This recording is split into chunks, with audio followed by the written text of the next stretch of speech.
अभी रिसेंटली मैं स्टडी कर रहा था तो आदित्य बिरला का एक फंड और एक HSBC का डेट फंड, इन्होंने 3 ईयर CAGR 12-13% दिए, मतलब कई केसेस में तो इक्विटी से बेटर परफॉर्म कर दिया। तो ऐसा क्यों हुआ कि अचानक से इनके रिटर्न्स इतने अच्छे हो गए? आई थिंक बहुत ही इंटरेस्टिंग क्वेश्चन है, पर ये थोड़ा सा प्रोफेशनल आंसर है और मैं आपको समझाता हूँ क्यों। देखिए, ब्रॉडली फिक्स्ड इनकम में 2 तरीके के रिस्क होते हैं। ये 5 जो मैंने आपको बोला था वो तो इंस्ट्रूमेंट रिस्क है, पर आप म्यूचुअल फंड में जब पैसा रोकते हो ना तो 2 तरीके के रिस्क होते हैं। एक रिस्क होता है ड्यूरेशन, दूसरा होता है क्रेडिट। ओके, ठीक है। ड्यूरेशन रिस्क क्या होता है? ड्यूरेशन रिस्क का मतलब है कि इंटरेस्ट रेट के सामने आपका बॉन्ड ऊपर नीचे होगा। अब मैं आपको आसान एकदम सिंपल भाषा में समझाने की कोशिश करता हूँ। मान लीजिए स्टॉक्स, आपने स्टॉक में पैसा रोका तो कुछ तो रीज़न होते होंगे ना कि स्टॉक क्यों ऊपर जा रहा है, क्यों नीचे जा रहा है। वैसे 2 रीज़न है फिक्स्ड इनकम में कि बॉन्ड का भाव क्यों ऊपर जाएगा या क्यों नीचे जाएगा। तो आप इसे ऐसे सोचिए, आपने एक FD में पैसा रोका, FD को मार्केट में लिस्ट कर दिया।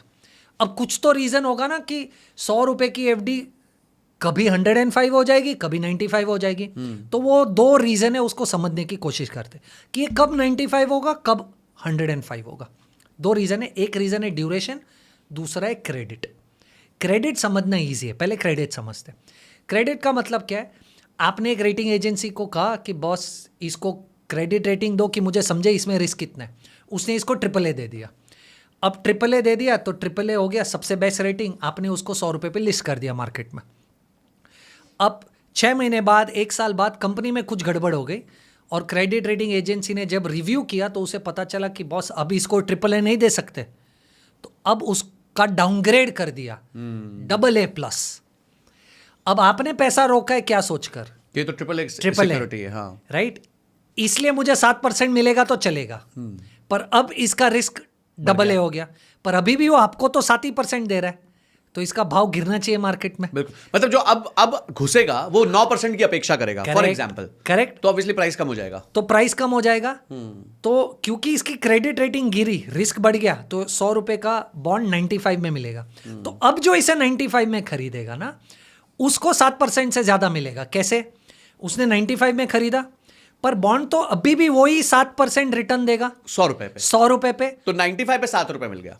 करेक्ट। और मैच्योरिटी पे 100 रुपए की मैच्योरिटी होगी। ओ अच्छा, हाँ, वो 5 रुपए भी ज्यादा मिलेंगे। करेक्ट। तो इसका रिटर्न 8.5-9% हो जाएगा। तो जैसे ही क्रेडिट रेटिंग गिरती है तो बॉन्ड का भाव गिरेगा। ठीक है, परफेक्ट। और इसका रिवर्स भी ट्रू है, क्रेडिट रेटिंग बढ़ेगी तो बॉन्ड का भाव ऊपर चला जाएगा। ठीक है, राइट। अब ड्यूरेशन समझने की कोशिश करते हैं, ये बड़ा ही इंटरेस्टिंग कॉन्सेप्ट है।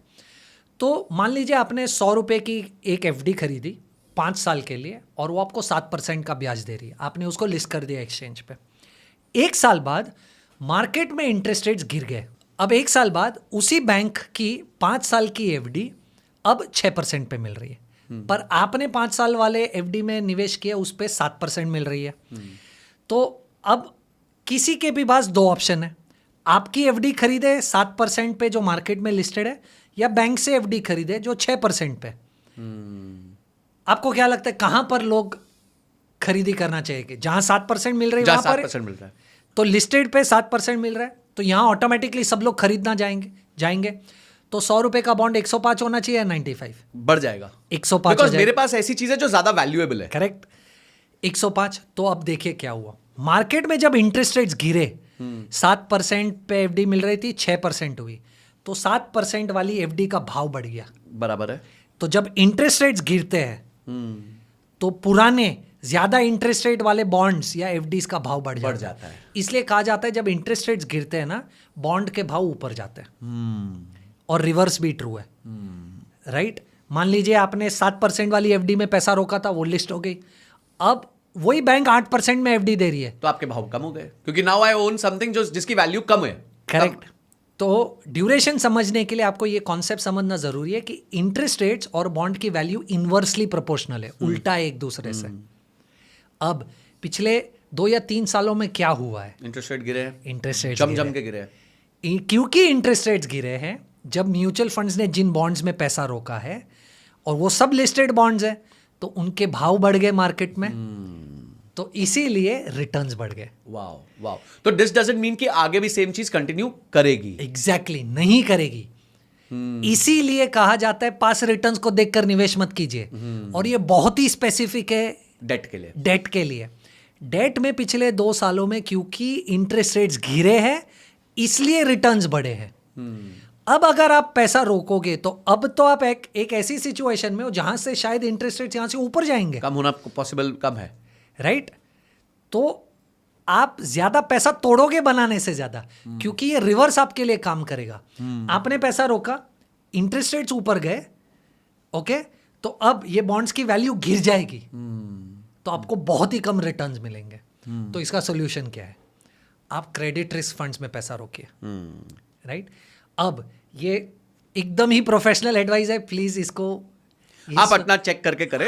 He is giving out of experience. वैसे वो खुद भी प्रोफेशनल है इस मामले में, तो you can listen to him but still do your research. Market को अगर आप 2 हिस्सों में ब्रेक कर दे तो कुछ फंड्स है जो ड्यूरेशन प्ले करते हैं, कुछ फंड्स है जो क्रेडिट प्ले करते हैं, और कुछ फंड्स है जिनका इन दोनों से कोई लेना देना नहीं है। जैसे हमने पहले 5 फंड्स कहे थे, लिक्विड फंड, उनको फर्क नहीं होता, 1 साल के अंदर वाले हैं, उनको कोई फर्क नहीं पड़ता है। पर जब आप 1 से 3 साल वाले जिस कैटेगरी की हम बात कर रहे हैं और दूसरी कैटेगरीज की हम बात करेंगे, इन फंड्स को फर्क पड़ेगा या तो ड्यूरेशन रिस्क से या क्रेडिट रिस्क से। इसका मतलब कभी भी आपको ऐसा लगे कि इंटरेस्ट रेट्स बॉटम हो गए और यहां से शायद और नीचे जाने की एक्सपेक्टेशन कम है, पर प्रोबेबिलिटी है कि यहां से ऊपर जा सकते हैं, उस समय पे आपको क्रेडिट रिस्क फंड में पैसा रोकना है। Got it. राइट। तो मान लीजिए अगर 2 साल बाद आप और मैं इसी बात पे वापस चर्चा करेंगे तो शायद आप मुझे कहोगे कि 3 साल का क्रेडिट रिस्क फंड का रिटर्न 11-12% था। राइट।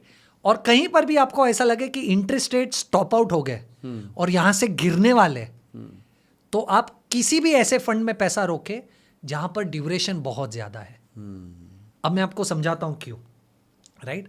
2 फंड्स है, ये तो हमको पता है कि इंटरेस्ट रेट्स गिरेगा तो भाव ऊपर बढ़ेगा, पर मैं अगर कहूं आपको कि मार्केट में इक्विटी मार्केट अच्छा करने वाला है, तो क्या लार्ज कैप फंड्स अच्छा करेंगे या स्मॉल कैप?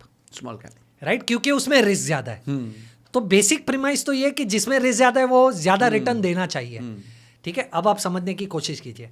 आप कह रहे हो कि इंटरेस्ट रेट स्टॉप आउट हो गए, यहां से इंटरेस्ट रेट्स गिरेंगे, ठीक है, तो अब भाई बॉन्ड्स की वैल्यू तो ऊपर जाने वाली है, पर कौन सा सबसे ज्यादा भागेगा? हाँ, कौन सा सबसे ज्यादा भागेगा? तो मैं अभी आपको 2 फंड्स देता हूं।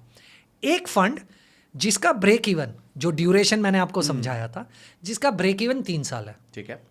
एक फंड जिसका ब्रेक इवन 10 साल है। ठीक है।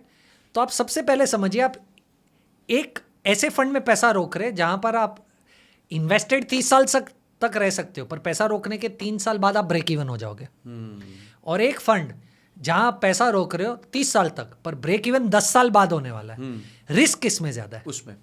प्रिसाइज। ओके। इसीलिए जब इंटरेस्ट रेट्स गिरेंगे तो ऐसे फंड जिनके ड्यूरेशन ज्यादा है, वो ज्यादा रिटर्न देंगे, वर्सेस ये नहीं कह रहा हूं कि ये फंड्स कम रिटर्न देंगे, आप रिटर्न नहीं देंगे, पर इससे कम रिटर्न। ये वही बात होगी कि स्मॉल कैप का रिटर्न ज्यादा होगा as compared to large cap. Correct. तो अभी आप समझिए मैं कहने की क्या कोशिश कर रहा हूं।